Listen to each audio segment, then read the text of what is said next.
Hello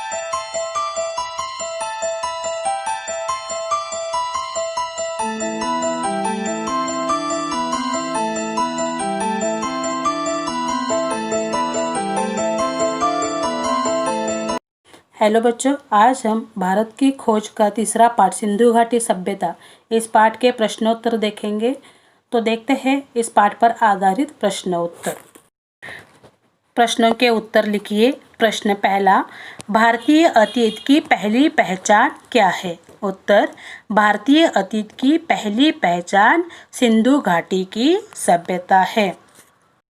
प्रश्न 2, सिंधु घाटी के अवशेष कहाँ कहाँ प्राप्त हुए? उत्तर, सिंधु घाटी के अवशेष सिंधु में मोहनजोदड़ो और पश्चिम पंजाब में हड़प्पा में मिले हैं। प्रश्न तीसरा देखते हैं।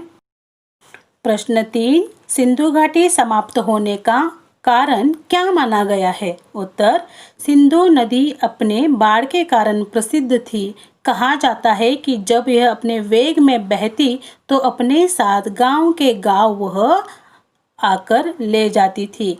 सिंधु घाटी भी इसके चपेट में आई, यही माना जाता है। तो सिंधु घाटी के समाप्त होने का कारण सिंधु नदी में बाढ़ आना, यही माना जाता है। अगला प्रश्न देखते हैं। प्रश्न 4, आर्य भारत में कब आए? उत्तर, सिंधु सभ्यता से 1000 वर्ष पूर्व आर्य भारत में आए। प्रश्न 5, भारतीय संस्कृति का सबसे प्राचीन इतिहास क्या है? उत्तर, भारतीय संस्कृति का सबसे प्राचीन इतिहास वेद है। प्रश्न क्रमांक 6 देखते हैं। प्रश्न 6, भारतीय सभ्यता ने किस किस क्षेत्रों में विकास किया? उत्तर, भारतीय सभ्यता के समयानुसार कला, संगीत, साहित्य, नाचने गाने की कला, चित्रकला और रंगमंच के क्षेत्र में भारतीय सभ्यता ने विकास किया। अगला प्रश्न देखते हैं। अगला प्रश्न है प्रश्न 9, भारतीय आर्य किस पद्धति में विश्वास करते थे? उत्तर, भारतीय आर्य व्यक्तिवाद में विश्वास करते थे, अर्थात कोई भी व्यक्ति किसी भी प्रकार से जीवन व्यतीत कर सकता है, उस पर किसी प्रकार का कोई बंधन न था। प्रश्न 9, भारतीय आर्य किस पद्धति में विश्वास करते थे? उत्तर, भारतीय आर्य व्यक्तिवाद में विश्वास करते थे, अर्थात कोई भी व्यक्ति किसी भी प्रकार से जीवन व्यतीत कर सकता है, उस पर किसी प्रकार का कोई बंधन न था। अगला प्रश्न देखते हैं। प्रश्न 7, उपनिषदों का समय क्या माना जाता है? उत्तर, उपनिषदों का समय ईस्वी सन पूर्व 800 के आसपास माना जाता है। प्रश्न 8, उपनिषदों में किस ईश्वर सत्ता को संबोधित किया गया है? उत्तर, उपनिषदों में निराकार ईश्वर की सत्ता को संबोधित किया गया है। अगला प्रश्न है प्रश्न 9, भारतीय आर्य किस पद्धति में विश्वास करते थे? उत्तर, भारतीय आर्य व्यक्तिवाद में विश्वास करते थे, अर्थात कोई भी व्यक्ति किसी भी प्रकार से जीवन व्यतीत कर सकता है, उस पर किसी प्रकार का कोई बंधन नहीं था। अगला प्रश्न देखते हैं। प्रश्न 10, जाति व्यवस्था का समाज पर क्या प्रभाव पड़ा? उत्तर, जाति व्यवस्था से लोगों की बौद्धिक जड़ता बढ़ गई, उनकी रचनात्मक गतिविधियां कम होती चली गई। प्रश्न क्रमांक 11, कौटिल्य की प्रमुख कृति कौन सी है? उत्तर, कौटिल्य की प्रमुख कृति अर्थशास्त्र है। अगला प्रश्न देखते हैं। प्रश्न क्रमांक 12, भारत के 2 प्रमुख महाकाव्य कौन से हैं? उत्तर, रामायण और महाभारत, यह भारत के 2 प्रमुख महाकाव्य है।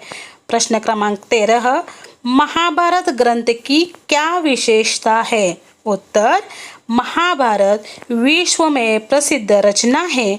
इसमें प्राचीन भारत की राजनीतिक और सामाजिक संस्थाओं का पूर्ण ब्यौरा मिलता है। अगला प्रश्न देखते हैं।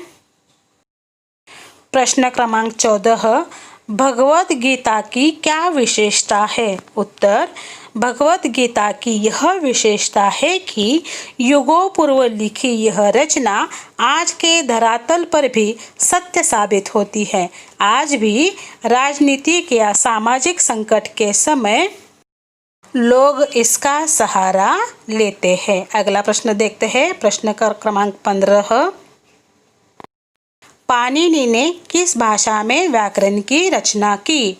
उत्तर, पाणिनि ने संस्कृत भाषा में व्याकरण की रचना की।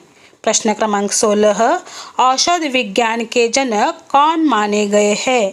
उत्तर, औषध विज्ञान के जनक धन्वंतरि माने जाते हैं। अगला प्रश्न देखते हैं, प्रश्न क्रमांक 17, जैन धर्म और बौद्ध धर्म के प्रवर्तक कौन थे? उत्तर, जैन धर्म के प्रवर्तक महावीर और बौद्ध धर्म के प्रवर्तक महात्मा बुद्ध थे। अगला प्रश्न देखते हैं, प्रश्न क्रमांक 18, बुद्ध कथा से क्या संदेश मिलता है? उत्तर, बुद्ध कथा से यह संदेश मिलता है कि हमें संघर्ष से भागना नहीं चाहिए, बल्कि शांत दृष्टि से उसका मुकाबला करना चाहिए।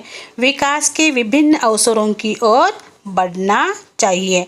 अगला प्रश्न देखते हैं, प्रश्न क्रमांक 19,